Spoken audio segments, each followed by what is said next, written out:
बिस्मिल्लाहिर्रहमानिर्रहीम। अस्सलाम वालेकुम नाजरीन, मैं हूं आपका मेज़बान मुज़म्मिल हैदर रिज़वी और आप देख रहे हैं मेरा YouTube channel Muzammil daily news TV. नाजरीन, जैसा कि आपको मालूम है कि सुप्रीम कोर्ट ने आज तहरीक लब्बैक पाकिस्तान के अमीर हाफिज़ साद हुसैन रिज़वी की रिहाई का हुक्मनामा जारी कर दिया था। इसके साथ साथ कुछ देर कबल डिप्टी कमिश्नर लाहौर ने भी तहरीक लब्बैक पाकिस्तान के अमीर हाफिज़ साद हुसैन रिज़वी की रिहाई का नोटिस जारी कर दिया है।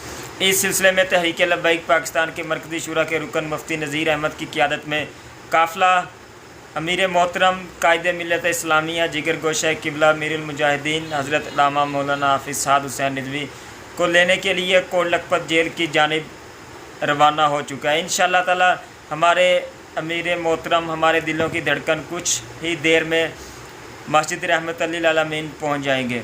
नाज़रीन, बेशक बातिल मिटने के लिए आया है, आज हक़ की फ़तह हो गई। मेरी तरफ़ से तहरीक लब्बैक पाकिस्तान के तमाम कारकुनान को दिल की अतहा गहराइयों से मुबारकबाद। तहरीक लब्बैक पाकिस्तान की मज़ीद न्यूज़ और अपडेट्स जानने के लिए हमारे चैनल को सब्सक्राइब करें और साथ लगे बेल आइकन को प्रेस कर दें ताकि मेरी आने वाली हर नई वीडियो का नोटिफिकेशन आप तक पहुँच सके। इंशाअल्लाह हाज़िर होंगे कुछ नई वीडियो के साथ, तब तक के लिए इजाज़त दीजिए। अल्लाह हाफ़िज़।